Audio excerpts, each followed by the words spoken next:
রাসূলুল্লাহ সাল্লাল্লাহু আলাইহি ওয়াসাল্লাম পৃথিবীতে এমন একটি রাষ্ট্র ব্যবস্থা তিনি দিয়েছেন যে রাষ্ট্র ব্যবস্থা পৃথিবীতে আগে ছিল না। আরব ভূখণ্ডে, এই আরব বদ্বীপের মধ্যে সামগ্রিকভাবে কোনো রাষ্ট্র ব্যবস্থা ছিল না। মানুষ গোত্রতান্ত্রিক, কবিলাতান্ত্রিকভাবে নেতৃত্বে বসবাস করত।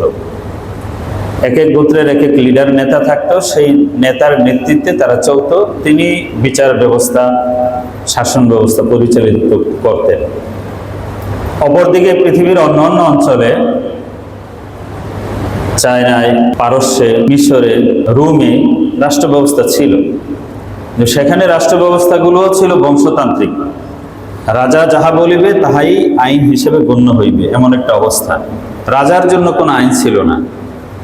জনগণ এবং রাজার সাথে সম্পর্ক ছিল মালিক এবং মামলুকের। তিনি মালিক, জনগণ তার অধীনস্থ গোলাম। তিনি যা বলবেন তাই মানতে হবে। বিনা অপরাধীকে রাজা ফাঁসি দিয়ে দিলে কোনো বলার কিছু নেই।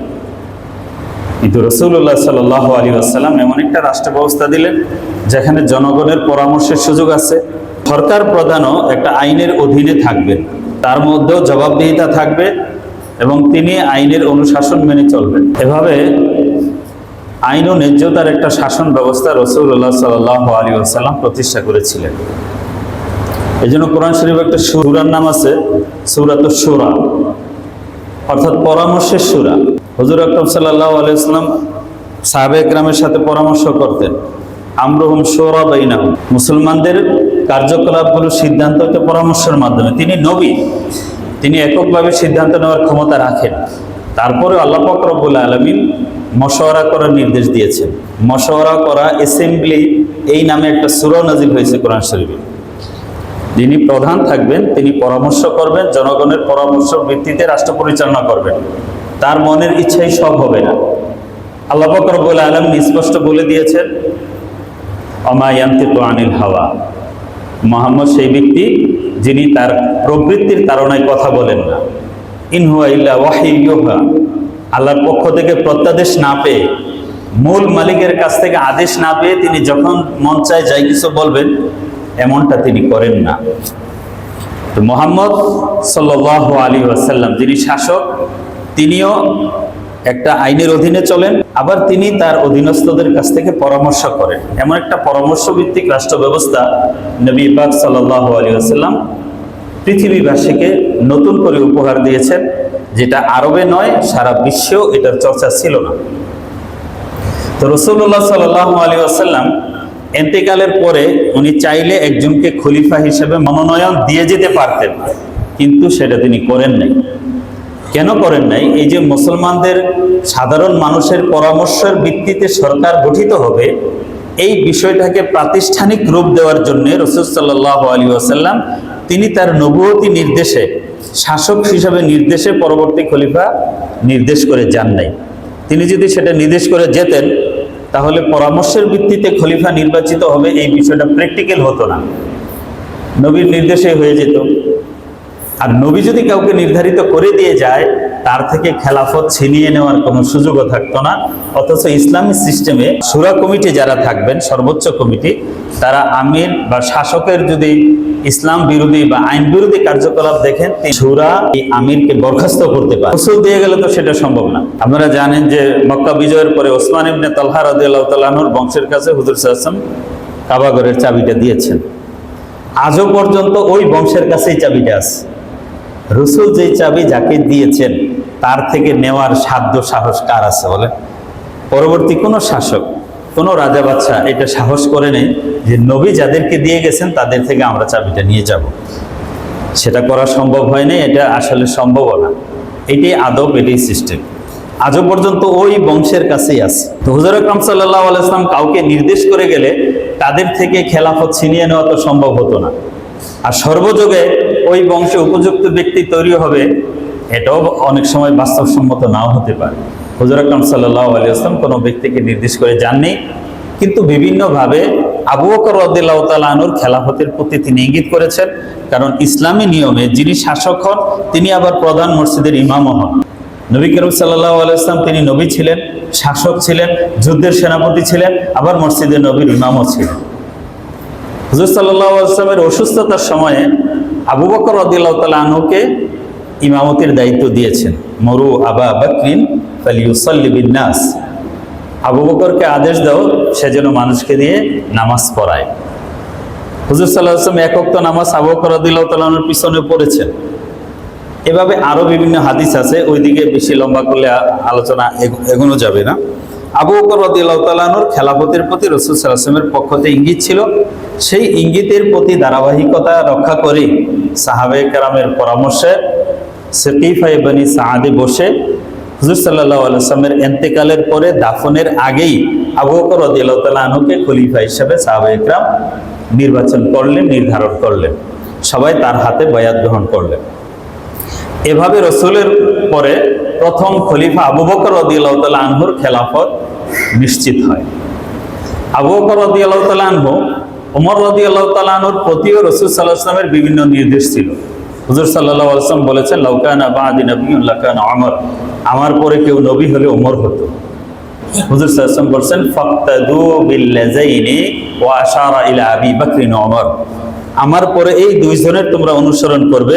হুজুর সাল্লাল্লাহু আলাইহি ওয়াসাল্লাম ইঙ্গিত করে দেখিয়ে দিলেন এই আবু বকর ওমরের অনুসরণ করবে। তো এই আবু বকর ওমর রাদিয়াল্লাহু তাআলা আনহু সমভাবে হুজুর সাল্লাল্লাহু আলাইহি ওয়াসাল্লামের সাথে এককভাবে গোপন পরামর্শগুলোর মধ্যে থাকতেন। হুজুর সাল্লাল্লাহু আলাইহি ওয়াসাল্লাম বলছেন, আমি যখন কবর থেকে উঠবো আবু বকর ওমর আমার পাশে থাকবে। তো সেই সব ইঙ্গিতের প্রেক্ষিতে আবু বকর রাদিয়াল্লাহু তাআলা আনহু তার শেষ সময়ে ওমর রাদিয়াল্লাহু তাআলা আনহুর খেলাফতের কথা ঘোষণা করে গেলেন। তিনি শুধু ডিক্টেটর ভাবে ঘোষণাই করেন নাই, বরং মসজিদে নববীতে সকলের সামনে তিনি তার ইচ্ছাটাকে ব্যক্ত করেছেন, সকলে সেটা সমর্থন করেছে। শুধু সমর্থন পর্যন্তই শেষ নয়, যখন তার ইন্তেকাল হয়ে গেল সমস্ত মুসলমান বিনা বাক্যে ওমর রাদিয়াল্লাহু তাআলা আনহুর হাতে হাত রেখে বায়াত গ্রহণ করে তার খেলাফতের স্বীকৃতি দান করলেন।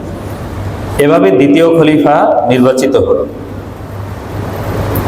তিনি আবু বকর রাদিয়াল্লাহু তাআলা আনহু খেলাফতের দায়িত্ব পালন করেছেন 2 বছর 3 মাস বা 2 বছর 2 মাস 14 দিন, 2 মাস 14 দিন বা 3 মাস বলা হয় ইতিহাসে। এরপরে ওমর ইবনুল খাত্তাব রাদিয়াল্লাহু তাআলা আনহু তার খেলাফতের জামানা ছিল 10 বছর 6 মাস, 10 বছর 6 মাস 4 দিন। আপনারা জানেন ওমর ইবনুল খাত্তাব রাদিয়াল্লাহু তাআলা আনহু তিনি ইমাম ছিলেন, মসজিদে নববীতে নামাজ পড়াতেন। ফজরের নামাজের সময় নামাজ পড়াতে দাঁড়িয়েছেন, এই সময় মুগিরা ইবনে শুবা রাদিয়াল্লাহু তাআলা আনহুর গোলাম, সে ছিল অগ্নিপূজক। ওমর রাদিয়াল্লাহু তাআলা আনহু এই অন্ধকার ছিল, উপর্যুপরি ওনার পেটের মধ্যে 5-6টা বর্ষা দিয়ে আঘাত করে। এই আঘাতের কারণে তিনি পড়ে যান। আব্দুর রহমান ইবনে আউফ রাদিয়াল্লাহু তাআলা আনহু বাকি নামাজ সম্পূর্ণ করেন। ডাক্তার আনা হলো, ঔষধ খাওয়ানো হলো, দেখা গেছে যে ঔষধ পেট দিয়ে বেরিয়ে যাচ্ছে। উনি বুঝতে পারলেন যে আমার সময় শেষ, আর সেরে ওঠা সম্ভব নয়। ওই সময় অনেকে পরামর্শ দিয়েছিল যে আপনি আপনার ছেলে আব্দুল্লাহকে পরবর্তী খলিফা হিসেবে ঘোষণা করে যান, কিন্তু ওমর রাদিয়াল্লাহু তাআলা আনহু বলেছেন, খাত্তাবের বংশে এই জবাবদিহিতার বোঝা আমি আমার বংশের কাউকে আমি দিয়ে যেতে চাই না। কারণ ওমর রাদিয়াল্লাহু তাআলা আনহু খলিফা হওয়ার পরে রাত্রে ঘুমাইতেন না, গলিতে গলিতে মদিনায় ঘুরতেন, কোনো মানুষ অভুক্ত, ক্ষুধার্ত, বিপদগ্রস্ত আছে কিনা। তিনি বলতেন, লাউ মাতা কালবুন আলা শাহাতিল ফুরাত লাকানা ওমর মাসউলান আনহু, ফোরাত নদীর তীরে আমার রাজত্বের ভিতরে একটি কুকুর অভুক্ত অবস্থায় যদি না খেয়ে মারা যায়, আমি ওমর সেজন্য জিজ্ঞাসিত হব। এত বড় জবাবদিহিতার ইহসাস নিয়ে তিনি দায়িত্ব পালন করেছেন। ওমর রাদিয়াল্লাহু তাআলা আনহু 6 জনকে শুরা হিসেবে মনোনীত করলেন যে আগামী 3 দিনের ভিতরে তোমরা এই 6 জনের মধ্য থেকে কাউকে খলিফা বানিয়ে নিবে। যদি 6 জনের পরামর্শ 3 জন টাই হয়ে যায়, বরাবর হয়ে যায়, তখন আব্দুল্লাহ ইবনে ওমর এখানে ভোট দিতে পারবে, বাট আমার ছেলেকে তোমরা খলিফা বানাবে না, সে খলিফা হতে পারবে না। এভাবে তিনি একটা শুরা গঠন করলেন। তো শুরা মশওয়ারা বসলো কাকে খলিফা বানানো যায়। সাদ ইবনে ওয়াক্কাস রাদিয়াল্লাহু তাআলা আনহু আব্দুর রহমান ইবনে আউফ রাদিয়াল্লাহু তাআলা আনহুকে সমর্থন করলেন, আর তলহা রাদিয়াল্লাহু তাআলা আনহু ওসমান রাদিয়াল্লাহু তাআলা আনহুকে সমর্থন করলেন, আর জুবাইর রাদিয়াল্লাহু তাআলা আনহু আলী রাদিয়াল্লাহু তাআলা আনহুকে সমর্থন করলেন। এভাবে 6 জন থেকে 3 জন হয়ে গেল। আব্দুর রহমান ইবনে আউফ রাদিয়াল্লাহু তাআলা আনহু বললেন যে আমি আমার ক্যান্ডিডেন্সি প্রত্যাহার করলাম, আমি আমার প্রার্থিতা প্রত্যাহার করলাম, আমি খলিফা হব না। এখন আপনাদের দুইজনের মধ্য থেকে আমি মিডিয়া করতে পারি কে খলিফা হবেন, এটা আমি মানুষের পরামর্শ নিয়ে কার দিকে মানুষের সমর্থন যায় এটা আমি যাচাই করে আমি এই সহযোগিতাটা করতে পারি। তো দুইজনেই সম্মত হলেন, ঠিক আছে আপনি ফয়সালা করে দেন। তিনি এই নির্ধারিত 3 দিন সময়ের মধ্যে গোপনে রাতে দিনে মদিনার বিভিন্ন মানুষের সাথে পরামর্শ করলেন। ওই সময় ছিল জিলহজ মাসের 27 তারিখ ওমর রাদিয়াল্লাহু তাআলা ইস্টিপের শিকার হয়েছে। এই সময়ে হজের প্রেক্ষিতে মানুষজন ছিল বিভিন্ন এলাকার মদিনার মধ্যে ছিল, তাদের সাথে পরামর্শ করলেন, মহিলাদের মতামত নিলেন। তিনি দেখলেন যে ওসমান রাদিয়াল্লাহু তাআলা আনহুর দিকে মানুষের পরামর্শটা বেশি যাচ্ছে। একদিন এই 3 দিন পরে মসজিদে নববীতে তিনি ঘোষণা করলেন যে মানুষের মতামত যেহেতু ওসমানের দিকে বেশি যাচ্ছে, আলী রাদিয়াল্লাহু আনহু বললেন যে আপনি কিছু মনে করবেন না, ওসমানের দিকে মানুষের পরামর্শ বেশি যাচ্ছে, আমরা ওসমানকেই খলিফা হিসেবে মেনে নিই। আব্দুর রহমান ইবনে আউফ রাদিয়াল্লাহু তাআলা আনহু সকলের সামনে ওসমান রাদিয়াল্লাহু তাআলা আনহুর হাতে ধরে বায়াত গ্রহণ করলেন। দ্বিতীয় আলী রাদিয়াল্লাহু তাআলা আনহু তার হাতে বায়াত গ্রহণ করলেন। নিষ্কণ্টকভাবে ওসমান রাদিয়াল্লাহু তাআলা আনহুর খেলাফত প্রতিষ্ঠিত হলো। তো আমরা 3টা পদ্ধতি পেলাম। একটা হলো মশওয়ারার মাধ্যমে আবু বকর রাদিয়াল্লাহু তাআলা আনহুর খেলাফত, আগের খলিফা ঘোষণা করে গেলেন, আবু বকর রাদিয়াল্লাহু তাআলা ওমর রাদিয়াল্লাহু তাআলা আনহুর খেলাফত পূর্বের খলিফার ঘোষণার মাধ্যমে প্রতিষ্ঠিত হলো। আর ওসমান রাদিয়াল্লাহু তাআলা আনহুর খেলাফত একটা শুরা, উচ্চতর একটা শুরা কমিটির মাধ্যমে গঠিত হলো। এই 3 পদ্ধতি আমরা এখান থেকে পেলাম। ওসমান রাদিয়াল্লাহু তাআলা আনহু খেলাফত চালিয়েছেন তিনি 11 বছর 11 মাস 18 দিন। 11 বছর 11 মাস 18 দিন দীর্ঘ এই শাসন আমলে ইসলামের বিশাল বিজয়, সুশৃঙ্খলভাবে ইসলামিক রাষ্ট্র পরিচালনা খুবই সুন্দরভাবে পরিচালিত হচ্ছে। তো এই যে ইসলামের বিজয় দেখে ইহুদিরা যারা মুসলমানদের ঘোর শত্রু ছিল তাদের অন্তর জ্বালা কিন্তু বাড়তেছিল যে মুসলমানদেরকে কোনোভাবেই ক্ষতি করা যাচ্ছে না। আর মুসলমানদের ক্ষতি করা যাচ্ছে না এর মূল কারণ মুসলমানদের ঐক্য, মুসলমানদের আনুগত্য, আমিরের প্রতি তাদের ইতাআত এবং আনুগত্যের কারণে মুসলমানদের ভিতরে মুসলমানদের ক্ষতি করা কোনো সম্ভব হচ্ছে না। আর মুসলমানদের শত্রুতা করে তাদের বিরোধিতা করে মুসলমানদের আর ক্ষতি করার সুযোগ নেই। কারণ সেই মরক্কো পর্যন্ত, এদিকে আমাদের সিন্ধু নদ পর্যন্ত, কাবুল কান্দাহার পর্যন্ত মুসলমানদের শাসন চলে আসছে। অর্ধ দুনিয়ার বেশি মুসলমান শাসন করে, স্পেন ইউরোপ পর্যন্ত মুসলমানদের শাসন। এই পরিস্থিতিতে মুসলমানদেরকে ক্ষতি করার কোনো রাস্তা ইহুদিরা খুঁজে পাচ্ছে না। তখন ইহুদিরা চিন্তা করলো যে মুসলমানদের মধ্যে মুসলমান সেজে মুসলমানদের ভিতরে করতে হবে এবং মুসলমানদের ভিতরে ষড়যন্ত্র পাকিয়ে মুসলমানদের ঐক্যকে যদি বিনষ্ট করা যায় তাহলে মুসলমানদের ক্ষতি করা সম্ভব। এই হিসেবে ইয়ামানের এক ইহুদি আলেম, এর নাম আব্দুল্লাহ ইবনে সাবা, ইহুদি আলেম আব্দুল্লাহ ইবনে সাবা সে মদিনায় এসে ওসমান রাদিয়াল্লাহু তাআলা আনহুর হাতে বায়াত করে মুসলমান হল। তার টার্গেট হলো মুসলমানদেরকে ভিতরে আগে ঢুকি মুসলমানদের মধ্যে কিভাবে ষড়যন্ত্র পাকানো যায়, বিভেদ সৃষ্টি করা যায় সেটা করবে। সে মুসলমান হয়েছে। এসে মদিনায় ওসমান রাদিয়াল্লাহু বলতেছেন, আপনি আমারে মদিনার মধ্যে কোনো দায়িত্ব দেন, কোনো দায়িত্ব দিতে পারেন, আমাকে কোনো কাজে লাগান। তোমার ওসমান রাদিয়াল্লাহু তাআলা চিন্তা করলেন যে মুসলমানরা তো দায়িত্ব চেয়ে নেয় না, সে নতুন মুসলমান হয়ে দায়িত্ব চাইতেছে, এর মধ্যে তো সমস্যা আছে। আপনি দায়িত্বের উপযুক্ত না, আপনি পারবেন না। তো না দেওয়ার কারণে খুব মনক্ষুণ্ণ হইল, কোনো পদ পজিশন পাইল না। তো মদিনায় কিছুদিন থেকে দেখলো যে এখানে আসলে কোনো সুবিধা করা যাবে না। মদিনার মানুষের ঈমান, তাদের সরলতা, তাদের ইসলামের প্রতি মজবুতি, এখানে কাউকে ষড়যন্ত্রের সহযোগী হিসাবে বেছে নেওয়ার জন্য সে উপযুক্ত পরিবেশ পেল না। যখন এরকম পরিস্থিতি, ওসমান রাদিয়াল্লাহু তাআলা তাকে মদিনা থেকে বের করে দিলেন তার বিভিন্ন উল্টাপাল্টা আচরণের কারণে। সে গেল বসরায় গিয়ে ওইভাবে বিভিন্ন ষড়যন্ত্রমূলক কথাবার্তা শুরু করছে। সেখানেও বসরার আমির তাকে বের করে দিল, চলে গেল কুফায়। কুফা থেকে গেল সিরিয়ায় আমির মুআবিয়া রাদিয়াল্লাহু তাআলা, সেখানেও তার বিভিন্ন রকম উল্টাপাল্টা মন্তব্য ওসমান রাদিয়াল্লাহু তাআলার বিরুদ্ধে সে বিভিন্ন জায়গায় বলা শুরু করলো। তার প্রথম মুসলমানদের বিরুদ্ধে প্রথম যে পয়জনটা প্রথম যে বদ আকিদার বিষাক্ত সবলটা সে দিয়েছিল, তার প্রথম সবলটা ছিল যে দেখো, মুসলমানরা এই বিশ্বাস করে যে ঈসা নবী আবার দুনিয়ায় আগমন করবে। তো ঈসা নবী যদি দুনিয়ায় পুনরায় আবার আগমন করতে পারে, মুহাম্মদ সাল্লাল্লাহু আলাইহি ওয়াসাল্লাম তো এর চেয়ে বড় নবী, তাহলে উনি কেন আবার পুনরায় আগমন করতে পারবে না দুনিয়ায়? অথচ মুসলমানরা মুহাম্মদ সাল্লাল্লাহু আলাইহি ওয়াসাল্লামের পুনরায় দুনিয়ায় পুনরুজ্জীবন বা পুনরায় দুনিয়া আগমনের বিশ্বাস আকিদা রাখেন। এটা কেমন কথা? অথচ তিনি শ্রেষ্ঠ নবী। কিছু সাধারণ মুসলমান এটা বুঝছে, হ্যাঁ এটা তো কথাটা সুন্দর কথা, ঈসা নবী আসতে পারলে উনি কেন আসতে পারবে না? আসলে কে আসবে কে আসবে না এই বিশ্বাস তো কোনো যুক্তির সাথে সম্পৃক্ত না, এটা আল্লাহর বিধানের সাথে সম্পৃক্ত। আল্লাহ এবং আল্লাহর বিধান যেটা করেছেন সেটা। ঈসা আলাইহিস সালাম আসবেন, আমাদের নবীর নবুয়তকে স্বীকার করবেন, দাজ্জালকে ধ্বংস করবেন, ইমাম মেহেদী আলাইহিস সালামের সাথে মিলে তিনি যুদ্ধ করবেন। এই উম্মতের একজন উম্মত হয়ে তিনি মুহাম্মদ সাল্লাল্লাহু আলাইহি ওয়াসাল্লামের দ্বীনকে প্রচার করবেন, সেটা ভিন্ন হিকমত। কিন্তু এই কথা, এটা ছিল তার প্রথম প্রয়োজন।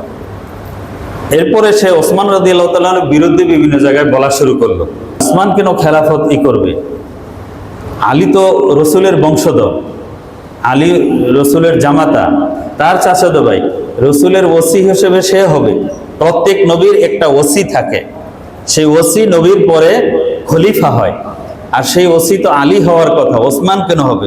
অথচ ওসমান রাদিয়াল্লাহু তাআলা আনহু কিন্তু রাসূল সাল্লাল্লাহু আলাইহি ওয়াসাল্লামের এই ফুফাতো ভাই, আপন ফুফাতো ভাই, দুই মেয়ের জামাই, যাকে জিন নুরাইন বলে। ওসমান রাদিয়াল্লাহু তাআলা আনহু এমন মুসাল্লাম ব্যক্তি ছিলেন, আরবে মক্কার কুরাইশের সমস্ত মানুষ তাকে সম্মান করত। মক্কা মদিনার মধ্যে একটা শ্রেষ্ঠ ধনী ব্যক্তি ছিলেন। এর বিরুদ্ধে বিভিন্ন রকম কথা ছড়াইতে লাগে, কিছু সরল সাধারণ মানুষ এই কথা আবার নিতেও লাগে। মুআবিয়া রাদিয়াল্লাহু তাআলা আনহু তার এই ধরনের উল্টাপাল্টা আচরণ দেখে তাকে সতর্ক করেছে। কিছু লোক তার আবার ভক্ত হয়ে গেছে, সিরিয়া থেকেও তাকে বিতরণ করে দেয়। শেষ পর্যন্ত শেখ জিয়ে ঘাঁটি গাড়ে মিশরে, মিশরের মানুষগুলো মোটা বুদ্ধির মানুষ, সেখানে সে আস্তে আস্তে বিরাট একটা বাহিনী গড়ে তোলে। ওসমান রাদিয়াল্লাহু তাআলা আনহুর বিরুদ্ধে বিভিন্ন রকম কথা ছড়ায় দেয়। কারণ যিনি শাসক, তিনি যদি স্মুথলি শাসন করেন, ডিস্টার্ব ষড়যন্ত্র যদি রাষ্ট্রে না পাকানো যায়, তাহলে তো তার ষড়যন্ত্রের আর কোনো সুযোগ তৈরি হয় না। তিনি এই জন্য শাসকের বিরুদ্ধে বিভিন্ন রকম ষড়যন্ত্রের কথা, বিভিন্ন রকমের এই উল্টাপাল্টা কথা শুরু করলেন। আর কি বলতে পারে? শাসকের বিরুদ্ধে উনি স্বজনপ্রীতি করেন, রাষ্ট্রীয় সম্পদ তাসারুফ করেন, নিজস্ব লোকদেরকে দায়িত্বে বসাইছে, এই সেই যেগুলো কথা, যেগুলো আম কথা, এগুলো বলা শুরু করছে। তো এরপরে সে ওই মিশর থেকে, বসরা থেকে তার বিরাট অনুসারী নিয়ে এসে মদিনায় আসছে। ওসমান রাদিয়াল্লাহু মদিনায় এসে এখন বিরাট বাহিনী, মসজিদে নববীতে বিভিন্ন জায়গায় সে ত্রাস সৃষ্টি করছে, খলিফার বিরুদ্ধে কথাবার্তা শুরু করছে। ওসমান রাদিয়াল্লাহু তাআলা ডাকাইলেন যে তুমি কি বলতে চাও? বলে আমার অভিযোগ, খেলাফতের দায়িত্ব পেয়ে অনেক ধন সম্পদ আপনি নিজস্ব লোকদেরকে দান করেন। উনি বলেন যে দেখো, আমি খলিফা হওয়ার পরে রাষ্ট্রীয় কোষাগার থেকে আজ পর্যন্ত 1 টাকা ভাতা নেই। আমি যে রাষ্ট্রীয় ভাতাটা পাই, সেই ভাতাটা পর্যন্ত নেই। আমি যে দান করি, দেখো এই দান আমি আমার সম্পদ থেকে করি, আমনাই ভাবে কাউকে, আমার নিজস্ব আত্মীয় স্বজনকে রাষ্ট্রীয় কোষাগার থেকে দেই না, আল্লাহ প্রদত্ত আমার সম্পদ থেকে দেই। উত্তর দিয়ে দিলেন। মানে আরেক অভিযোগ,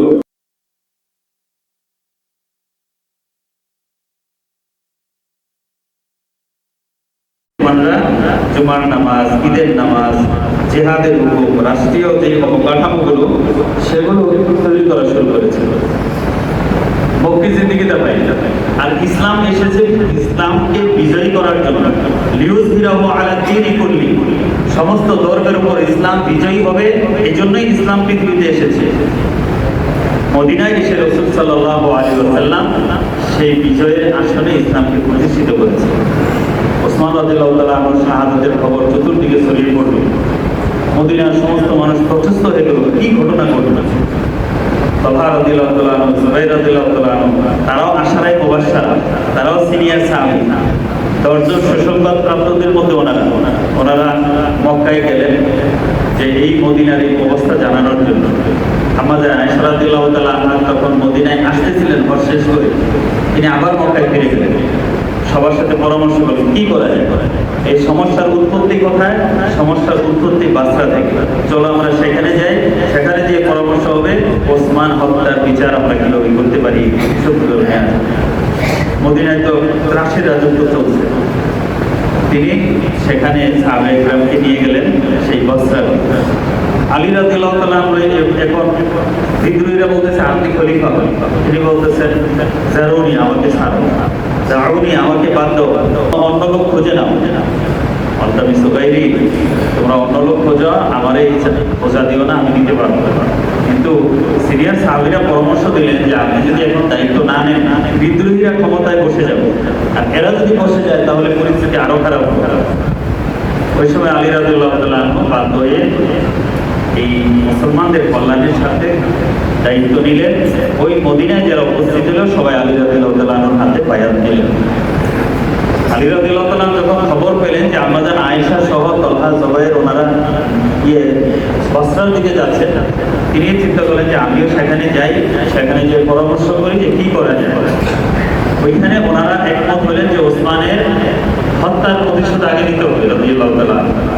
আলী রাদিয়াল্লাহু তাআলা বলেন যে আসেন আমরা আগে রাষ্ট্রকে সুসংহত করি, খেলাফতকে সুপ্রতিষ্ঠিত করি, এরপরে বিচার অবশ্যই হবে। আলী রাদিয়াল্লাহু তাআলা জিজ্ঞেস করেছিলেন বিদ্রোহের মধ্যে কে ওসমানকে শহীদ করেছে? সবাই ছিল বাইরে। ওনার স্ত্রী নায়লা সাক্ষী দিচ্ছে যারা হত্যা করেছে আমি কাউকে চিনি না, তারা মদিনার লোক না, বাইরের মানুষ, কাকে ধরবে? বিদ্রোহীদের মধ্যে উনি যাচাই করতে গেছেন 20,000 মানুষ বিদ্রোহী এক লগে বলছে আমরা হত্যা করছি। 20,000 মানুষকে কিভাবে উনি একসাথে শাস্তি দিন? এমন আমাদের বর্তমান সময়ের মতো সুসজ্জিত কোনো রাষ্ট্র বাহিনী, অস্ত্র শস্ত্র সজ্জিত সৈন্য এমন তো নাই যে সবাই পাকড়াও করে জেলে বড় শাস্তি দাও, এরকম সহজ ছিল না ব্যাপারটা। তখন ওইখানে ওসমান রাদিয়াল্লাহু তাআলা আনহু শাহাদাতের এই বিচারের বিষয়ে আমাদের আয়েশা রাদিয়াল্লাহু তাআলা আনহা, জুবাইর রাদিয়াল্লাহু তাআলা আনহু, তালহা রাদিয়াল্লাহু তাআলা আনহু, তাদের সাথে একটা আলোচনা সমঝোতা হলো যে হ্যাঁ আমি আগে এই রাষ্ট্র ব্যবস্থাকে খেলাফতকে সুসংহত করি, তারপর প্রথম কাজ হবে ওসমানের শাহাদাতের কিসাস নেওয়া, বদলা নেওয়া। ওই যে আব্দুল্লাহ ইবনে সাবা, সে কিন্তু আলী রাদিয়াল্লাহু তাআলা আনহু তার অনুসারীরা আলী রাদিয়াল্লাহু তাআলা আনহুর বাহিনীর মধ্যে ঢুকে বসে আছে। তারা দেখলো যে যেই সমঝোতা হয়ে গেছে, এই সমঝোতার পরে যদি প্রথম বিচার শুরু করে, বিচারে তো সব আমরা ধরা পড়ব, বিচার আমাদের হবে, এই সমঝোতা হতে দেওয়া যাবে না। ওই বাসরার মধ্যে ওই সময় রাতের বেলা সবাই সমঝোতা করছে, ঘুমাই গেছে। তারা কি করলো?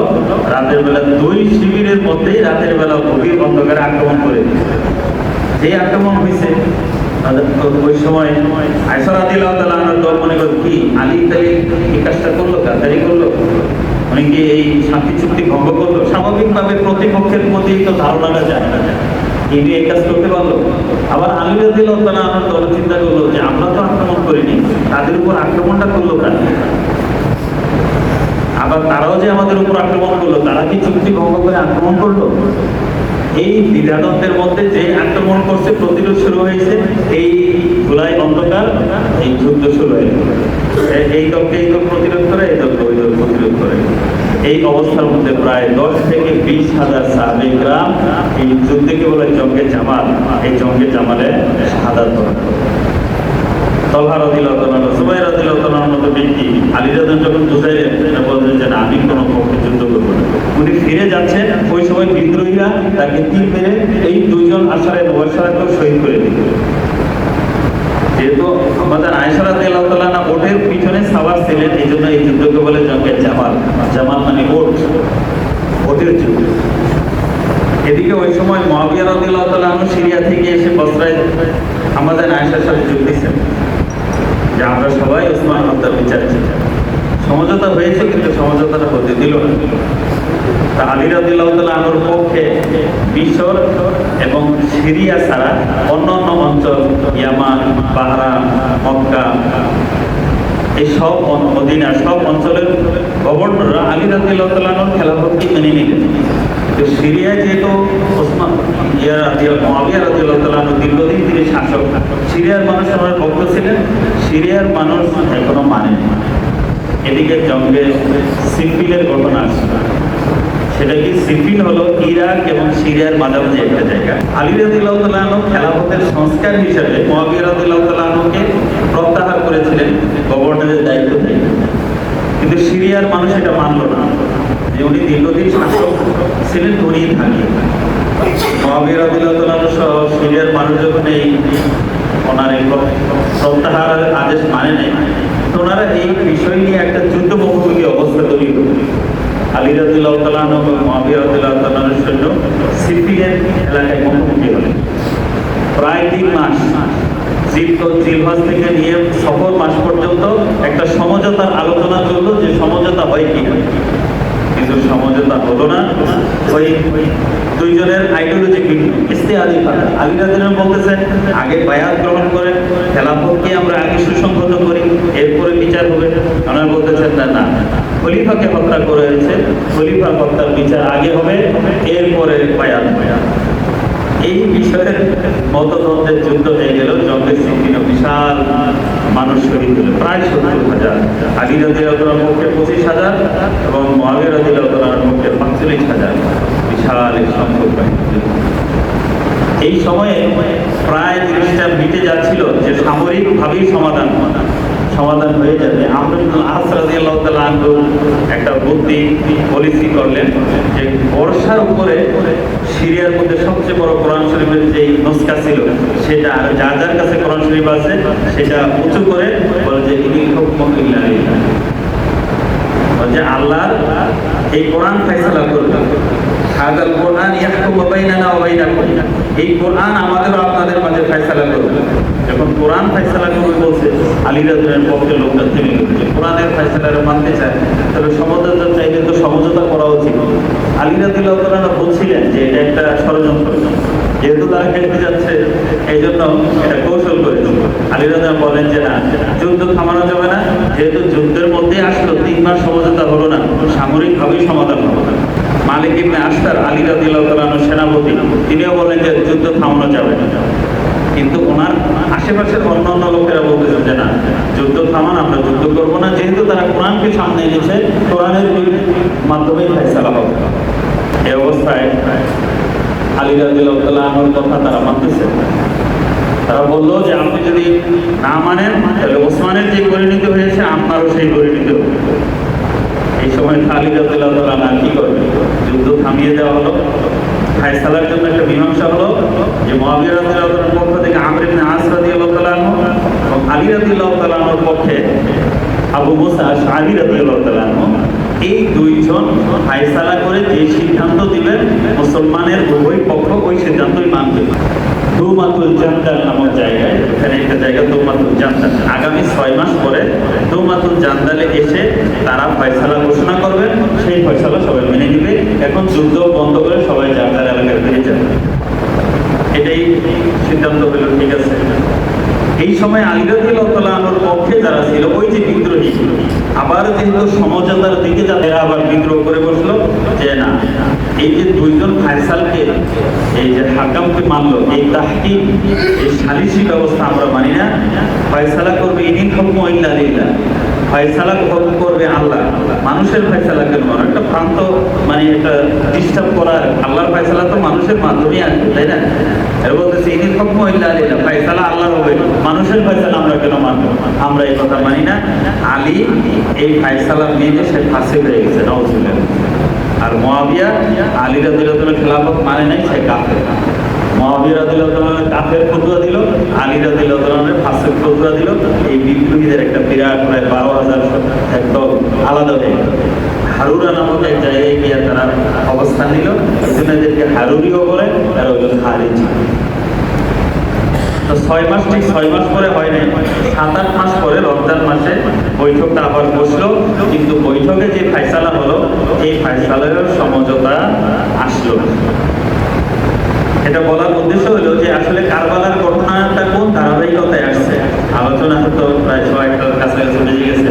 এই বিষয়টা আরো পরবর্তীতে আরো একটু আলোচনায় যেতে হবে। ধারাবাহিকতার কথাটা আমরা বুঝতে পারবো যে বিষয়টা কি এবং সাহাবে কেরাম আমরা কিভাবে মূল্যায়ন করব, তাদেরকে আমরা হকের মাপকাঠি, তাদেরকে আমরা সত্যের মাপকাঠি হিসাবে মানবো নাকি মানবো না, এই বিতর্কটাও দেখতেছি আজকে ব্যাপকভাবে আলোচিত হচ্ছে। সাহাবে একরামকে আমরা কোন দরজায় মানবো? আমরা যদি সাহাবে একরামকে সমালোচনা করি না, তাহলে ফলাফলটা কি দাঁড়ায়?